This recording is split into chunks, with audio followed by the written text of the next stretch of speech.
Welcome to the TED Ed Podcast, where we delve into the issues that shape our daily lives and drive our productivity. We confront topics that matter deeply to all of us, from healthcare and affirmative action to voting rights and monetary success and failure. We cover it all. And yes, we dive into the complex world of politics, exploring how our country has evolved from slavery to the 21st century.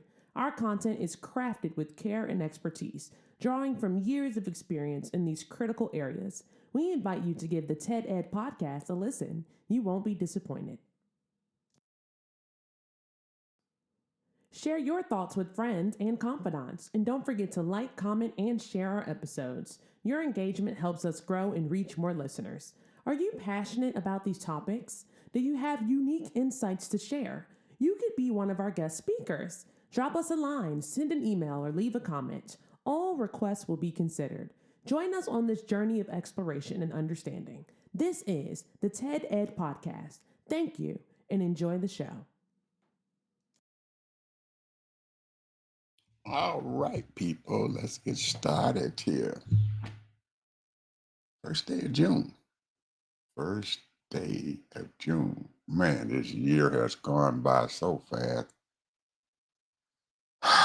We're in the 6th month of this year. That's great. Oh, and to Mr. Harvey, I hope you're still having a safe trip, my brother. We'll be back tomorrow. We'll be back as a team again. So looking forward to seeing you, my brother, because we got a lot going on, a lot to talk about. So, and I wish you and your family well and you all have a safe trip and you arrive back into this country safe. And hopefully the INS who's running rampant around this country lets you guys back in the United States. Now, last year this time, there's no damn way in the world that I would even have said this, but it's a reality in this country right now. We don't know if we leave outside this country, if we're going to be able to get back in, people. That is a horrible epitaph for our country at this point. Woe is us.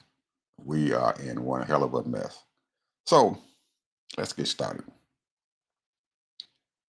A couple of days ago, the Democratic Party in South Carolina had their Palmetto State Democratic Conference meetings and everything, and chance to highlight some of our upcoming and powerful Democratic folks and stuff out there who probably are running for office or who want to talk about the state of what's going on and where the Democratic Party should be at right now.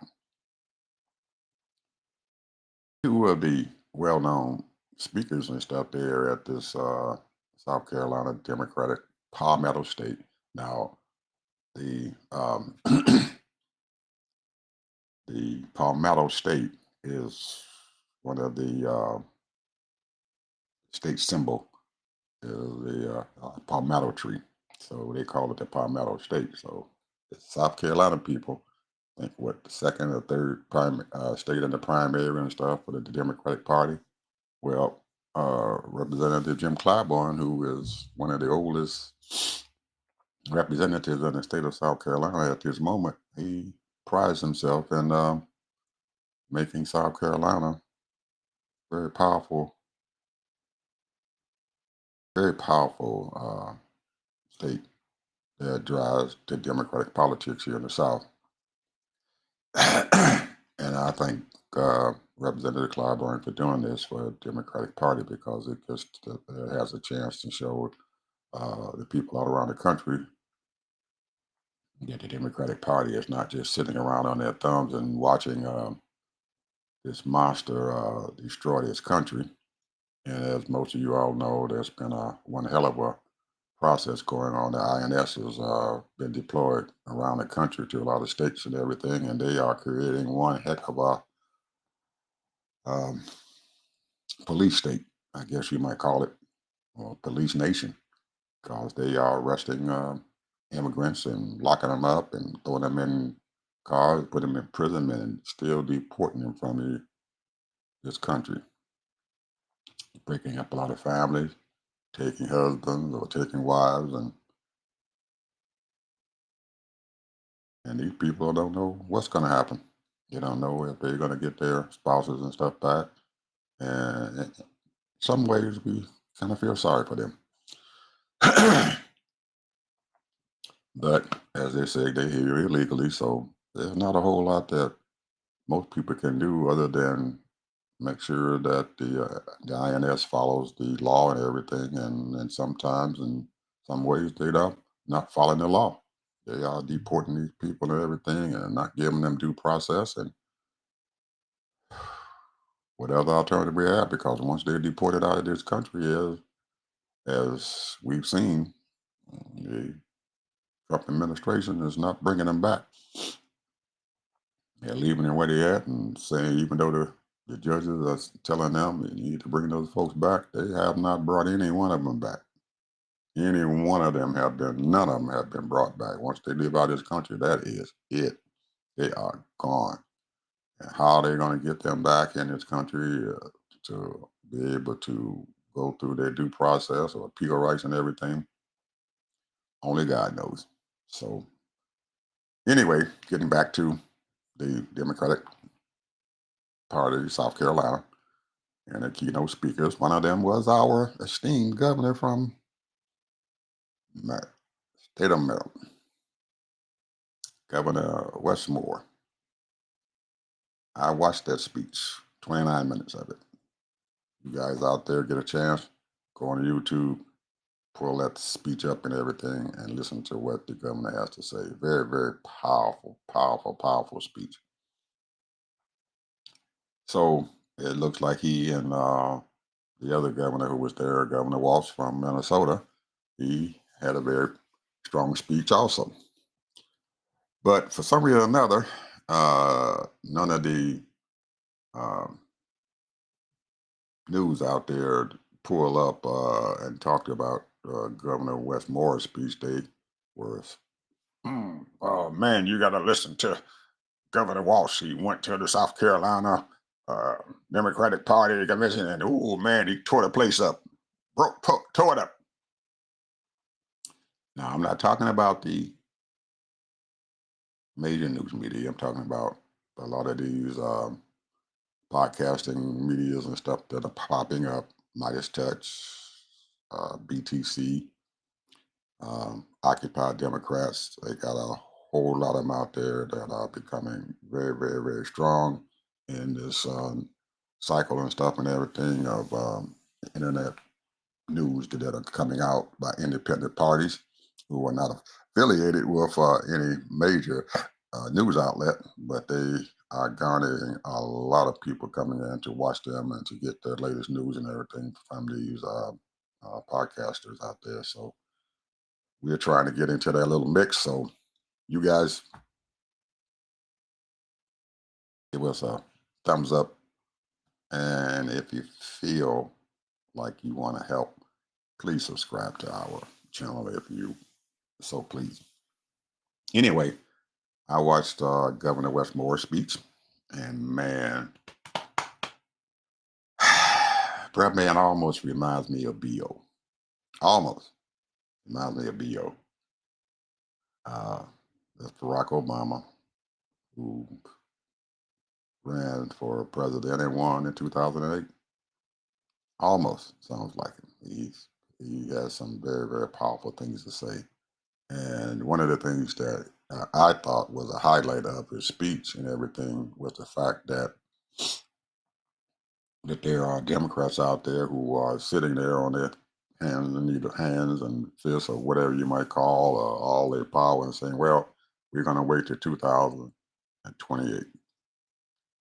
And one of the highlights of Governor Moore's speech was we're not waiting till 2008 because bad things are going on right now. And he said something that was kind of curious. He says, well, we're going to have to pattern what we're doing and stuff out of Donald Trump. And I thought that was very curious that he would say that. But he mentioned something, and it was also true. This man, in a little over 100 days, had brought disaster to this country. He didn't waste any time. He didn't sit back and wait and do this thing in increments of nothing. He just went about his business. And Governor Moore asked the Democrats to stop procrastinating and do something right now. We need to do something right now and not wait until 2028 or 2026 and everything for the next House and Senate and elections to come up. People are hurting now. People are getting lives are getting ruined right now. And we need a Democratic Party, a strong Democratic Party who is out there doing what is necessary and stuff, whatever it may be. We're not going to wait for this stuff to happen. We're going to sit down there and do something right now. And I got to applaud Governor Moore. He is absolutely right. We cannot sit back and watch people get destroyed. We cannot sit back and watch millions of people get thrown off of Medicaid. And also, for those who think that Trump and his administration and all of his gang of thieves or whatever is not going to bother Medicare, wake up, people. Look at the bill. Read the damn bill that they just passed out of the House. It does affect Medicare. It affects Medicare. Now, that's the word. Now, not tomorrow. Now, we need to start doing something, Democrats, right now, and not wait any minute longer to get out there and do something to help our folks. Not only our people, but the people all over this country. They're looking for somebody to sit down and help them. So I applaud you again, Governor Moore. I don't know where you're headed to, but it sounds like a speech that a presidential candidate in 2028 might be making. So I don't know if that's where you're headed. I don't know if that's where Governor Waltz is headed, but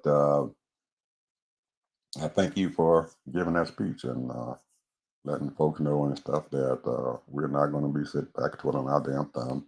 We're going to get out there and start helping people and stuff right now. So all of you folks out there who are sitting back waiting and everything, all you Democratic candidates, all you Democratic congressmen, it is not tomorrow. It is now, today. Get out there, start doing something positive and stuff for your party and for the people of this country and for our Constitution because this guy is tearing the shit out of this place and we need to do something. So, on with it up with people. Next thing that I'm going to be talking about here is this tariff stuff that's going on. Now, as I was listening to the news cycle out there, I was watching old BTC. That's Brian Tyler Cohen. I watch his program, his news outlet, and his daily news program that he puts on. And people out there, he's a very good person to follow and stuff. He speaks to the power of the people, and he is doing one hell of a job. I hate the fact that he 2 days ago and stuff, he says he's getting ready to move out of this country. But he explained himself and said that he is just preparing himself because, as we all know, Trump is putting an attack on any news media outlet that he doesn't like. He doesn't like you and stuff. He's kicking you out of the Washington D.C. News Corps or whatever it is. And say something bad they don't like, they throw you out. So there's an attack going on all media out there that is giving the people and stuff the true news, not that fake stuff that's going on now in some of these news outlets like CNN and ABC and all the rest of those Breitbart and whatever Sinclair News folks out there, these newspapers and stuff, Washington Post and stuff. I used to praise them and everything, but hell, that damn Jeff Bezos just went in there and just destroyed his whole goddamn paper. But he got enough money, but he don't give a shit if he loses $400 million. But the price that he paid for the Washington Post. And you're looking at the New York Times and everything and what they're doing and everything. They're acting a fool, but hey, they scared. They scared of Trump. So hey, a lot of folks out there are scared of him, but there's no sense in you capitulating and stuff to the point and everything that you toot your little butt up and stuff and run away and everything and allow Trump to do what he wants to do. No way. You're helping to destroy this country just as strong as I'm sitting right here talking to you out there in the news. We can't continue to do that. So getting back to the tariff thing, Brian had a very good analysis on the international uh, trade court had ruled against Trump and his tariffs that he has enacted and stuff on all these countries and stuff outside of the United States. It said that he is doing this illegally. And if you look at the Constitution and you read the findings and stuff of the three court justices and stuff who sit on this international court, they have all the legal precedents and everything to stop Trump and everything from enacting these tariffs. Now, Brian's analogy of it was, Donald, you're going to lose this shit. So why don't you he could have just said, fuck it, excuse my French people, fuck it, and said, and blast the folks and everything and just get rid of tariffs and be gone with it and walk away from it with your head held high. Because he could have just bam blasted them. Well, there's another form of it. These justices are doing this stuff and everything, and we need to do something about it and talk to your MAGA folks and everything and back out of this crap gracefully. But no, Donald wants to continue this mess going on. He wants to continue to destroy this country because he realizes at this point and everything that this tariff bullshit is not working. It is tearing his country apart. It is making the United States a laughing stock of the world. And there are nations and stuff out there, people who are binding themselves together to destroy this country because of Donald Trump. Look around, people. Look around you. Even you folks out there in these areas or whatever that you think that you are okay and it's not going to affect you. It is going to affect you. You got stock. You buying stock out there and in Wall Street or whatever. New York Stock Exchange, the Chicago Mercantile uh, Commodities Market, and they're in Chicago and stuff, and dealing in corn and soybeans and wheat and all this other stuff and oil. This stuff is going to affect you people. These countries out there are banding together to destroy us. And guess what, folks? I can't blame them. I'm not going to let my country, if I'm the president or the chief operating officer of my country, to allow my country to go down because Donald Trump wants to be stupid. He wants to destroy trade. It's not going to happen. So what they're doing, they're banding together and stuff and everything. And once they band together, it's going to be hard to get these contracts back. I'm looking at all these farmers out here in the Midwest. These people are planting crops right now that they have no idea what's going to happen when they harvest. None. Now, in the past or whatever, the only thing the farmers have to worry about are, we're going to have a drought or something like that to destroy our crops. These people are planting crops and they don't even know when they harvest this stuff. And if there's a drought or whatever, or flood or whatever comes in and destroy their crops, that's not the major thing they're worried about. They're worried about what's going to happen when they go out, they harvest their crops, put it in the storage bin. What's going to happen? Who's going to buy that stuff? Who's going to buy the corn? Who's going to buy the soybean? Some of the major crops that are being planted here in the Midwest. Anybody who rode through the Midwest could see miles and miles and miles of cornfields, miles and miles and miles of soybean.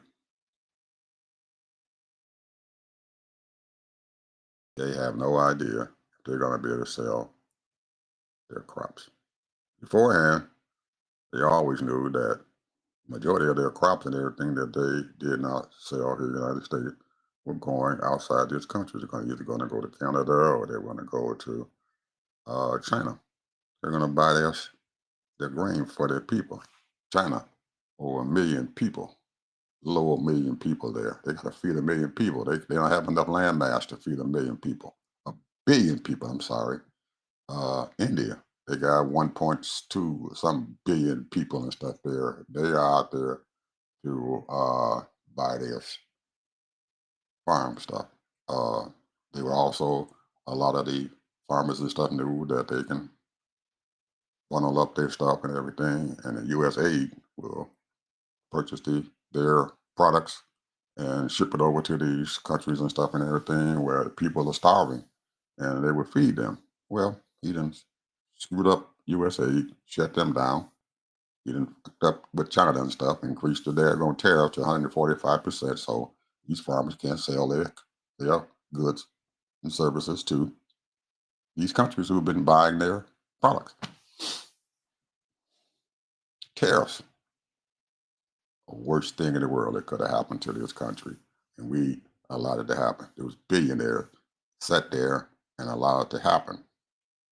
Matter of fact, some of y'all remember during the campaign season, he sits up there in a big room in New York and stuff, but everybody in there were billionaires. And they sit there and Trump said, that's the beautifulest thing in the world is tariffs. I'm going to tariff people. And they clapping. Well, I guess they can't clap because his tariffs is continuing to make them rich. Because guess what? He acted those tariffs, screwed the stock market up, boom, fell down 20, 30%. So what the billionaires do, we're going to make money off of this crap. Buy the stock low, you sell it to the tariffs, stocks come back up. So they bought the stock at $10, and now it's back up to $40 a share. What did they have done? They'd have made $30 a share, putting money back in their pockets. Just because this is what the hell he had done. He's making these people even richer. Yes, they did have stock, and they lost something. But when they lost and everything, they have all kind of ways and stuff of getting rid of this stuff. They can sell their stocks and stuff at, if it's at $40, when it falls down to 35, they say, oh, we're gonna sell it. They're gonna sell it. You get their money out of it, and then turn around and take their $35 and pay $10 and stuff for a share. They can buy 3 times as many shares and stuff in. So when it goes back up and everything, the people have made a bunch of goddamn money.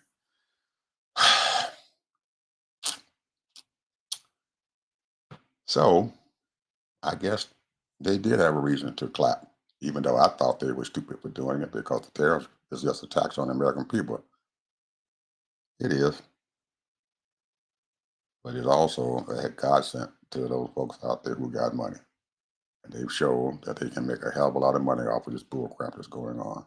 But people in the middle class and the poor folks out there who are going paycheck to paycheck, they can't do that. They have to pay these goddamn tariffs, and in the form of increased price of foods, increased price of the cars, increased interest rates and stuff on loans and stuff they got on their credit cards and all that. And then on top of that whole shit, he lets student loans be collected again from all these folks out there who still got student loans. Whereas Biden, he turned around and canceled them student loan payments and stuff and everything for a year or two. He canceled them, but Trump brought them right back. And so now all these companies and stuff who are holding these debts and stuff and through the loans and everything, now they can go back to the ultimate, collecting these student loan payments from all these kids out there or grown folks who got families and stuff. Now they can look forward to having at least over $500 a month taken out of their checks, pay off their student loan. And the interest rates and stuff on these student loans didn't stop when Biden stopped them from taking these payments. The interest and stuff was still going on. So their bills are higher. And there are some people who going into retirement. And then back in when Trump was in office and everything, he allowed these folks who were collecting these taxes, they passed a law that even if you retired you still got to pay the student loan back. They can garnish your Social Security check. So there are people out there and stuff who were taking Social Security, thought that they would be gotten away. Mm-mm.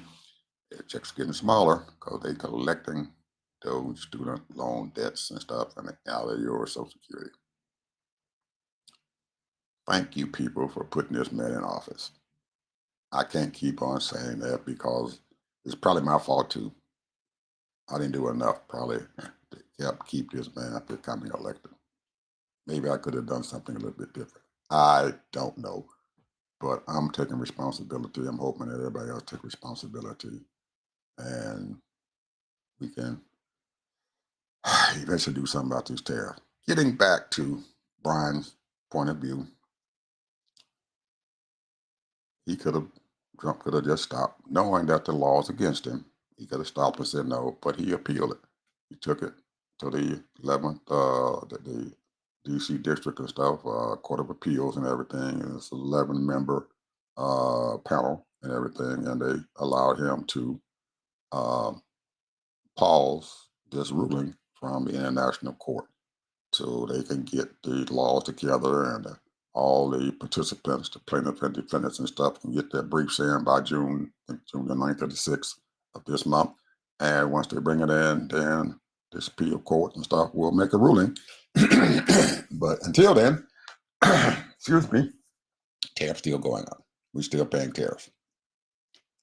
But one of the reasons and stuff why, like we said yesterday, the reason why they did this and stuff because the people who filed the appeal said that to keep from doing harm to the people while the appeal process was going on, they said that if all the tariffs they collect and everything during this appeal process, that these people will be paid their money back plus interest.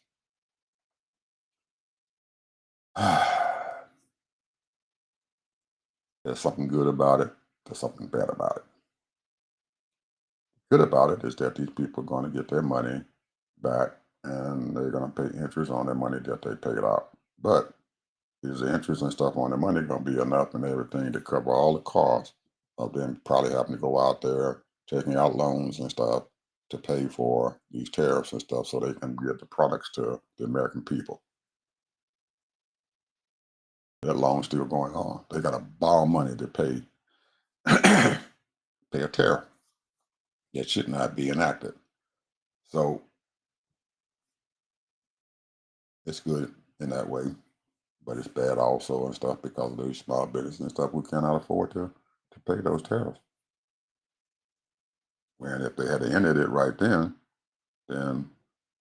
they could have kept their business going. So in between that time, there are going to be people and stuff who can't afford to pay for the tariffs and everything, going to lose their business because they can't buy the products and stuff that they can sell to keep themselves in business. Most of the people going to lose this is these small businesses. So what do you do about those small businesses and stuff who didn't buy anything, who didn't pay the tariff, who couldn't buy it? Are they going to be paid back for what they did if they lost their businesses or whatever during this period of time? Because it might take a month or two. A whole lot of crap can happen to people in a month or two. A whole lot of stuff can happen to these folks. They can lose, like I said, they can lose their businesses. They can go under.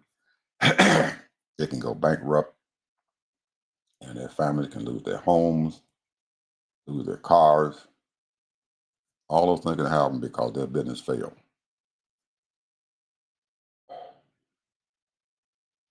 So he's still wreaking havoc and stuff on the American people.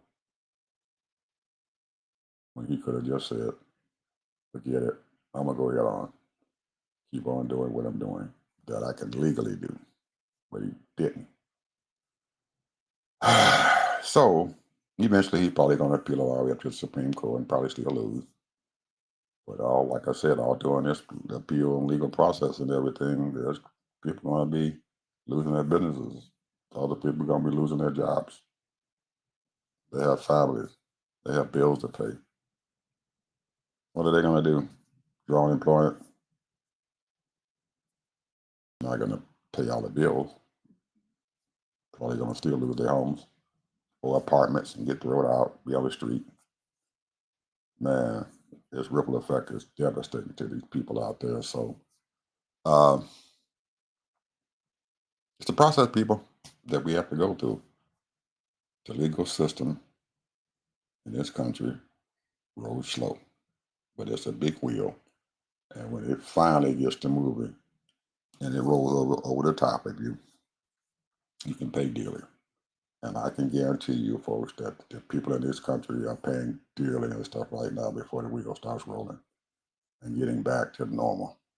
And even if it does get back to normal, this guy is sitting down there and he has did everything that's unspeakable that no other president in the history of this country has ever tried to do, and that's violate the law. Or just say, I'm not going to even do anything about it. He can probably say, I'm going to continue to collect tariffs. Well, he can continue to collect the tariffs. What are the courts going to do? Even after they rule against him, even after the Supreme Court rules against him, I'm going to continue to collect those tariffs. What are they going to do? Somebody has to turn around, file another lawsuit. So we're looking at, hell, 9, 10 months out, file another lawsuit, come back to court. So then they take other actions and stuff against it. But the court can't do anything until after they come back in there and say, hey, we've been aggrieved by your decision that this man has violated your decision. Trump knows this because he plays the game all the time. He's been playing this game in the business world for decades. Same game, same results. Destroy whatever he puts his hands on. So, people, here we are again on our show. We're going to tell you the truth. We're going to make sure that you get it. Now, there are thousands of things going on out there, but these are important things that I looked at today, that I see going on, because, man, I can look around people and tell you about a whole lot of things going on. But one thing that we have to realize and stuff, that somebody out there needs to stand up for our people. Somebody out there needs to stand up for these farmers out there who are planting their crops. Somebody needs to stand up for these families and stuff who food stamps and stuff are going to be cut if this bill is passed. Somebody out there needs to stand up and say, this man is wrong, and do something about it. Help these folks do something about it. And it looks like the onus and stuff falls upon the state government. And a lot of these states and stuff cannot do anything, or they don't give a crap and everything because they have Republican leadership up there in the high, or the legislative is controlled by Republicans, and they don't give a shit. And the people in those states and stuff, they're not rising up and saying anything because they feel powerless. I look over there in Mississippi, and I got family members who live there, and they've been under that tyranny for centuries, and they're still under it. So they just keep trying to do it and scratch out a living right where they can. Put a little food in their pocket, eat, go to sleep content, because this is what they're used to. People in Alabama have family there. That's what they do. State of Alabama, they don't give a shit about those poor folks over there or black people. They don't care. They don't lose their jobs or whatever. They just scrape out whatever living they can scrape out and keep on going. Hmm. Now we got people out there who in St. Louis, their homes are all tore apart. The mayor says it's going to cost over $1 billion to get these people back to some semblance of life, fix their homes and everything up. No money's coming from the federal government. Even in Arkansas, last big storm they had, 20 some people died. Hmm. Nobody gives a shit up there in the White House. They don't care. Governor, Republican governor calls up, hey, I need some help. Turn around, give them a middle finger. Fuck you.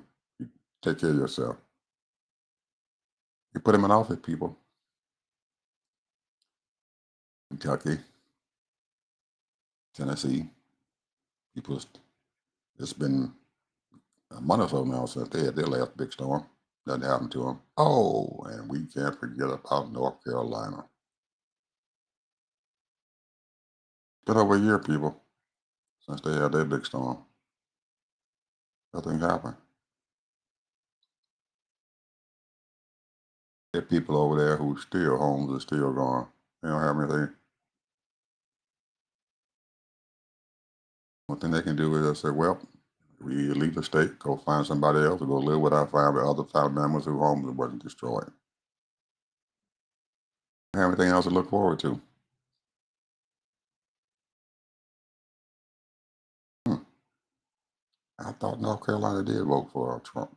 They put in a Democratic governor, but they elected a Republican president. Hmm. Hmm. North Carolina. Oh, you reap what you sow. Anyway, people, we're about at the end here. We're going to see you guys tomorrow. And like I said before, subscribe to our channel, please. Give us a chance like everybody else. We're going to give you whatever news we can and do something to help our folks out, to keep them aware of what the heck is going on around them. Because everything that I talked about today affects you. Everything. Just think about it. See you tomorrow, people. Bye-bye.